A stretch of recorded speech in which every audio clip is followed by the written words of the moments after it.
Perkenalkan, nama saya S. Purnawan, saya dari kelas manajemen pagi C.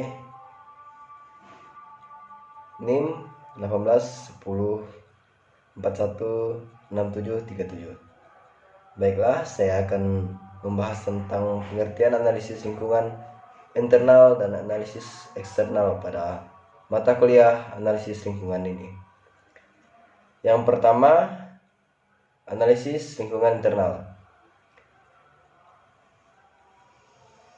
Definisi yang populer mengidentifikasikan lingkungan sebagai segala sesuatu yang berada di luar batas organisasi.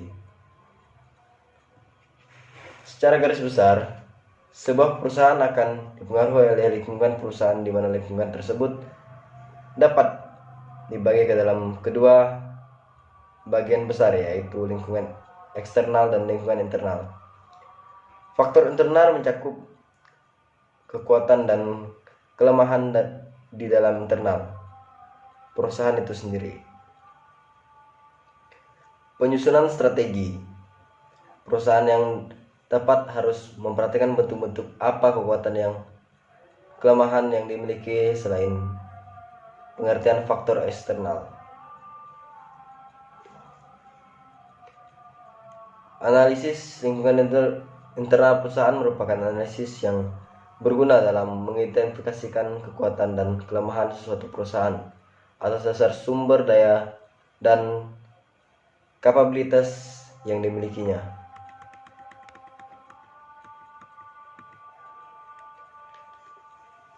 Lingkungan internal yaitu mencakup dua bentuk, yaitu memiliki bentuk variabel, yakni kekuatan dan kelemahan.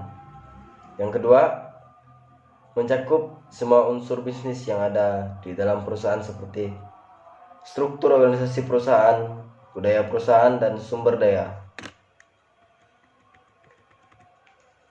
Tujuan analisis lingkungan adalah untuk dapat mengerti dan memahami lingkungan organisasi, sehingga manajemen akan dapat melakukan reaksi secara tepat terhadap setiap perusahaan. Selain itu, agar manajemen mempunyai kemampuan merespons sebagai isu kritis mengenai lingkungan yang mempunyai pengaruh untuk cukup kuat terhadap perusahaan.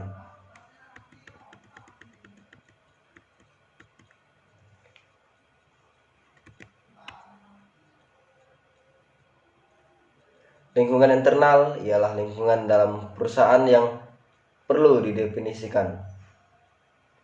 Kekuatan dan kelemahannya yang meliputi 8 poin, yaitu yang pertama, relationship among the functional area of business. Yang kedua, manajemen. Yang ketiga, marketing. Yang keempat, financial accounting. Yang kelima, production atau operation. Yang keenam, research dan development. Yang ketujuh, computer information system. Dan yang kedelapan, human resource. Yang kedua, lingkungan eksternal. Lingkungan eksternal merupakan faktor penting yang perlu dikaji dalam penentuan pengambilan suatu keputusan.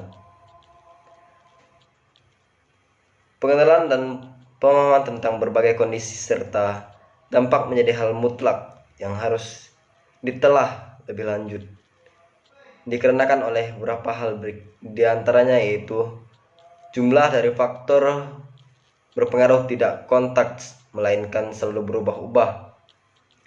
Yang kedua, intensitas dampak beraneka ragam. Yang ketiga, faktor tersebut bisa menjadi suatu kejutan yang tidak dapat diperhitungkan sebelumnya, betapapun cermatnya analisis SWOT yang dilakukan. Yang keempat, kondisi eksternal yang berbeda di luar kemampuan organisasi untuk mengendalikannya. Teori manajemen strategik mengatakan bahwa faktor-faktor lingkungan yang berpengaruh terhadap pengambilan keputusan strategi tentang arah yang hendak ditempuh dapat dikategorikan dalam dua kategori, yaitu yang pertama faktor eksternal yang jauh, dan yang kedua faktor-faktor eksternal yang dekat. Baiklah, sekian penjelasan dari saya. Terima kasih.